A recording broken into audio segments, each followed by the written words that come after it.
Bonjour, je suis Karen Abguéguin, assistante RH chez Aditi. Je suis Barbara Marquer, responsable ressources humaines pour le groupe Aditi. Je suis aussi référente handicap. Karen et moi-même, nous faisons partie de la commission handicap du groupe SIPA Ouest France. Ensemble, nous construisons la politique handicap de tout le groupe SIPA Ouest France. Chacun peut être touché par le handicap et on dit que tout au long d'une vie professionnelle, il y a 50% des effectifs qui peuvent être malheureusement touchés par un handicap. Il faut aussi savoir que 80% des handicaps sont invisibles. On voit que le handicap, ça concerne vraiment beaucoup de personnes et beaucoup de collaborateurs. On a 7 grandes familles qui sont référencées. On va avoir tout d'abord les handicaps moteurs, qui sont des handicaps qui sont très connus, puisqu'ils sont souvent représentés par le pictogramme du fauteuil.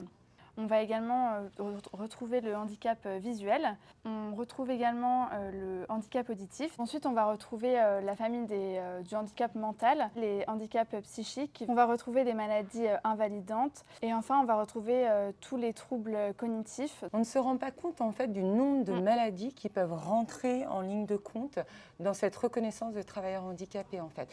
Si on reprend l'exemple du psoriasis, de l'eczéma, la maladie de Crohn par exemple, en fait, je pense que les gens ne matérialisent pas le fait que ces maladies rentrent dans le champ du handicap. Oui, tout à fait. Et aussi, ce qui est important de souligner, c'est qu'une personne handicapée ne va pas forcément l'être tout au long de sa vie, ou du moins ne va pas avoir une reconnaissance tout au long de sa carrière professionnelle, puisqu'une RQTH peut avoir une validité de, par exemple, seulement 3 ans. Donc, ce n'est pas tout au long de sa carrière. Ça peut être ponctuel, oui, tout à fait. Est concerné par le handicap le collaborateur qui bénéficie d'une reconnaissance qualité travailleur handicapé, donc une RQTH.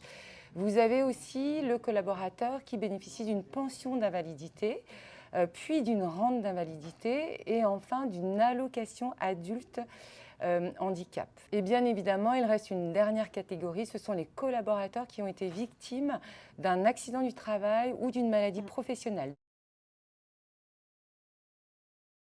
Alors, les collaborateurs qui ont une reconnaissance de qualité de travailleur handicapé peuvent bénéficier notamment d'aménagements de poste, puisque en fait, ce sont des collaborateurs qui ont droit à des visites médicales plus régulières auprès de la médecine du travail. Donc, ça va être des visites médicales qui sont organisées une fois par an. Et donc ces visites peuvent donner lieu soit à des aménagements de poste, mais également à des aménagements d'horaire en fonction du handicap de la personne. Le collaborateur en situation de handicap va également pouvoir bénéficier de formations qui vont lui permettre de rester en emploi et de maintenir son employabilité. Les collaborateurs en situation de handicap bénéficient également d'un compte personnel de formation qui est majoré comparé à une personne valide, puisqu'ils vont avoir 300 € supplémentaires par an qui est ajouté sur ce compte. Le collaborateur qui est en situation de handicap et qui est reconnu va pouvoir aussi bénéficier d'aide et de financement par la GFIP et également par le Cap Emploi.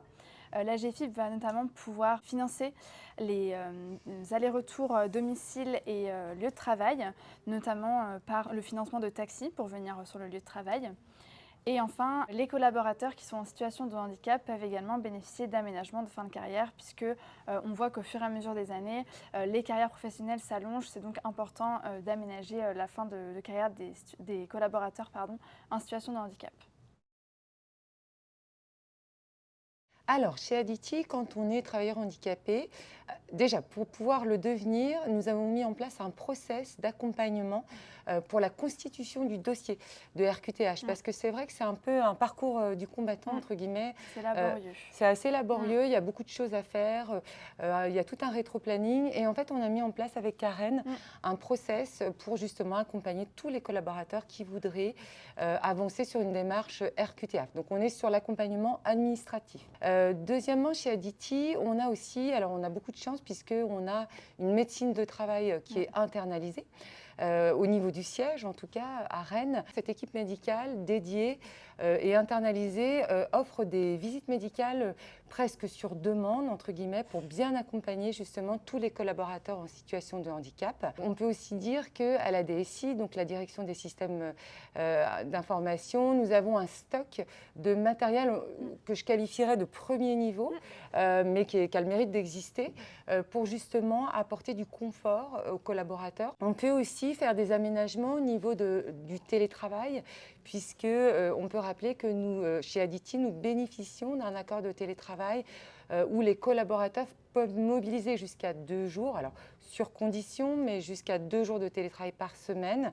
Et effectivement, quelqu'un qui a une RQTH, on pourra regarder au plus près sa situation et pourquoi pas aller plus loin sur cette organisation de télétravail avec des journées en plus. Enfin voilà. En tout cas, on peut apporter de la souplesse par rapport à tout ça. Et il y a bien sûr le volet où vous avez la possibilité d'être accompagné en tant que travailleur handicapé par un ergonome qui viendra regarder votre situation et votre posture de travail pour pouvoir prodiguer les conseils qui vont bien et apporter aussi les équipements nécessaires. Par exemple, nous avons aménagé le véhicule d'un commercial qui est très régulièrement dans son véhicule pour qu'il soit confortable sur son poste de travail. Nous avons également mis en place des fauteuils ergonomiques pour plusieurs collaborateurs et collaboratrices qui en avaient le besoin. Et nous avons également proposé un full télétravail pour une collaboratrice qui était atteinte d'une maladie grave et qui avait besoin d'aménager ses horaires de travail. Limiter les temps de transport, etc. Oui. Alors effectivement, chez Aditi, on fait le choix d'ouvrir tous les postes aux travailleurs handicapés et évidemment, après, on étudie au cas par cas la faisabilité en fonction du handicap et de la compatibilité avec le poste. Et d'ailleurs, sur nos annonces, on tag sur toutes les annonces. À la fin, vous avez une petite phrase qui dit qu'à compétences égales, on étudie toutes les candidatures au poste, en fait. Voilà. Alors lorsqu'un candidat mentionne sa qualité de travailleur handicapé sur son CV ou lorsqu'il nous le communique lors de l'échange téléphonique, on va lui demander est-ce qu'il va avoir besoin d'aménagement de poste ou d'aménagement d'horaire lors de soit de son entretien en présentiel dans nos locaux s'il a lieu ici, ou alors lors de la visio, on va échanger avec le manager et le candidat pour savoir est-ce qu'il va avoir besoin d'aménagement en vue de son intégration chez Aditi. Nous sommes en train de mener une action qui s'appelle le diagnostic handicap. On a analysé toutes les sociétés du groupe Aditi, tant sur ces pratiques autour du handicap que sur le nombre de personnes qui bénéficient d'une qualité et reconnaissance travailleurs handicapés. Ce diagnostic va nous permettre de déterminer nos forces et nos faiblesses. Évidemment, on a toujours à s'améliorer, donc on sait qu'on a des axes d'amélioration possibles, tout à fait. Ce diagnostic, il en découlera un plan d'action que nous déroulerons sur le début d'année 2025. Donc, Voilà. suite au prochain épisode. Voilà, donc suite au prochain épisode.